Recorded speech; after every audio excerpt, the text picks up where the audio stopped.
ഈ ആലുവ ശിവക്ഷേത്രത്തിൽ കർക്കിടക വാവുബലി തർപ്പണത്തിന് തുടക്കമായി എന്നാണ് നമ്മുടെ ബ്യൂറോ റിപ്പോർട്ട് ചെയ്യുന്നത്. ക്ഷേത്രത്തിനോട് ചേർന്നുള്ള പാർക്കിംഗ് ഗ്രൗണ്ടിൽ 45 ബലിത്തറകൾ തയ്യാറാക്കിയിട്ടുണ്ട്. നമുക്ക് വിഷ്ണു സുരേഷ് താരക്ക് റിപ്പോർട്ട് നമ്മുടെ കയ്യിലുണ്ട്. നമുക്ക് അതിലേക്കൊന്ന് പോകാമെന്ന് തോന്നുന്നു. കാരണം ഇന്ന് ചില പ്രേക്ഷകരൊക്കെ നമുക്ക് വാട്സപ്പിലൊക്കെ സന്ദേശം അയക്കുന്നു, കറുത്തവാവിനെ കുറിച്ച് നിങ്ങളൊന്ന് റെഫർ ചെയ്ത പോലും ഇല്ലല്ലോ. നമുക്കറിയാമല്ലോ 332 പേരുടെ മരണത്തിന് കാരണമാവുകയും 300-ലധികം ആളുകളെ കാണാതാകുകയും ചെയ്തൊരു മഹാദുരന്തം നമ്മളെ പിടിച്ച് വിഴുങ്ങുന്ന സമയത്ത് നമുക്ക് പല വാർത്തകളും അവഗണിക്കേണ്ടി വന്നു. എന്നാൽ ഇന്ന് നമ്മൾ മറ്റുള്ള വാർത്തകൾ കൂടി സ്ഥലം കണ്ടെത്താൻ പരമാവധി ശ്രമിക്കും എന്നുകൂടി പറയട്ടെ. ആദ്യം നമ്മൾ ഈ കറുത്തവാവിൻ്റെ റിപ്പോർട്ട്.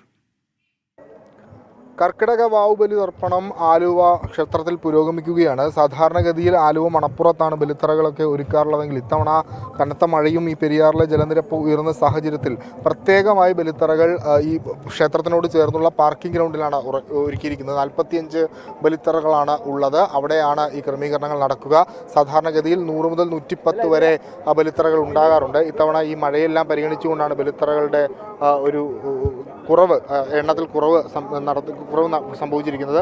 കൃത്യമായി സുരക്ഷ ഒരുക്കിയിട്ടുണ്ട്. പ്രത്യേകിച്ച് ഹൈക്കോടതി ഉൾപ്പെടെ അത്തരത്തിൽ ക്ഷേത്രത്തിലെത്തുന്ന ഭക്തജനങ്ങൾക്ക് പ്രത്യേക സുരക്ഷ ഒരുക്കണമെന്ന് നിർദ്ദേശമുണ്ട്. ആ ഒരു പശ്ചാത്തലത്തിൽ കൂടിയാണ് മണപ്പുറത്ത് നിന്ന് മാറി ഈ ക്ഷേത്രത്തിൻ്റെ പരിസരത്തേക്ക് ബലിത്തറകൾ സജ്ജീകരിച്ചത്. കൃത്യമായി പോലീസ് സുരക്ഷയും വിന്യസിച്ചിട്ടുണ്ട്. ഏകദേശം 11 മണിയോടുകൂടി ചടങ്ങുകൾ അവസാനിക്കും. അതിനുശേഷം ബാക്കി ഉള്ള നടപടികളൊക്കെ പൂർത്തിയാക്കും. അവിടെ ഇത് മണപ്പുറത്ത് ഇങ്ങോട്ട് മാറ്റിയതിൻ്റെ എന്തെല്ലാം സജ്ജീകരണങ്ങളാണ്? അതിലൊരു തിരക്കുറവൊക്കെ ഉണ്ടോ? സാധാരണ തിരക്കുണ്ട്, എന്നാലും അന്നത്തെ അത്രയും ചിലപ്പോൾ കുറവായിരിക്കാം. ആളുകൾ ഇപ്പോഴും വന്നുകൊണ്ടിരിക്കുകയാണ്. നമുക്ക് ഇന്നലെ വരെ മഴയായിരുന്നു, അപ്പോൾ പൂർണ്ണമായിട്ട് ചെളി നീക്കാൻ പറ്റിയിട്ടില്ല. ചെളി നീക്കാത്ത സാഹചര്യത്തിൽ ഭക്തജനങ്ങളെ നമുക്ക് താഴത്തേക്ക് ഇറക്കൽ ബുദ്ധിമുട്ടായിരിക്കും. നമ്മളൊരു 5-6 ദിവസം കൊണ്ടാണ് സാധാരണഗതിയിൽ നമ്മൾ വെള്ളം കയറി കഴിഞ്ഞാൽ ചെളി നീക്കാറുള്ളത്. ഇത് അതിലുപരിയായി നമ്മുടെ ദേവസ്വം ഓഫീസിൻ്റെ അടുത്ത് വരെ വെള്ളം കയറിയിട്ടുണ്ടായിരുന്നു. അപ്പോൾ അത്രയും ചെളി ഇവിടെ ഉണ്ട്. അതൊന്ന് ഭക്തജനങ്ങൾ മനസ്സിലാക്കണം. അത് നീക്കാനുള്ളൊരു എന്ന് വെച്ച് കഴിഞ്ഞാൽ അത്രയും കാലതാമസം വരും. അതിന് ബദലായിട്ട് ഭക്തജനങ്ങൾക്ക് ബുദ്ധിമുട്ടില്ലാത്ത രീതിയിൽ നമ്മളിവിടെ ബലികർമ്മങ്ങളുടെ കാര്യങ്ങളെല്ലാം അറേഞ്ച് ചെയ്തിട്ടുണ്ട്. ഇവിടെ ബലിയിടിക്കാനുള്ള സൗകര്യമുണ്ട്. അതിലുള്ള തറകളെല്ലാം അറേഞ്ച് ചെയ്തിട്ടുണ്ട്. ദർശന സൗകര്യം നമ്മുടെ മുകളിൽ അമ്പലത്തിലായിരിക്കും ദർശന സൗകര്യം ഉണ്ടായിരിക്കുന്നത്. 100 ഉണ്ടാവാറില്ല. ശിവരാത്രിക്ക് മാത്രമേ നമുക്ക് കൂടുതലായിട്ട് വന്നിട്ടുള്ളൂ. ഇതൊരു 39ഓളം തറകളുണ്ട്. ഒരു എത്ര മണി വരെ നമ്മൾ പ്രതീക്ഷിക്കുന്നുണ്ട് തിരക്ക് കൂടുതലായി? നമ്മളൊരു 11 മണി 12 മണി വരെ ഉണ്ടാവും.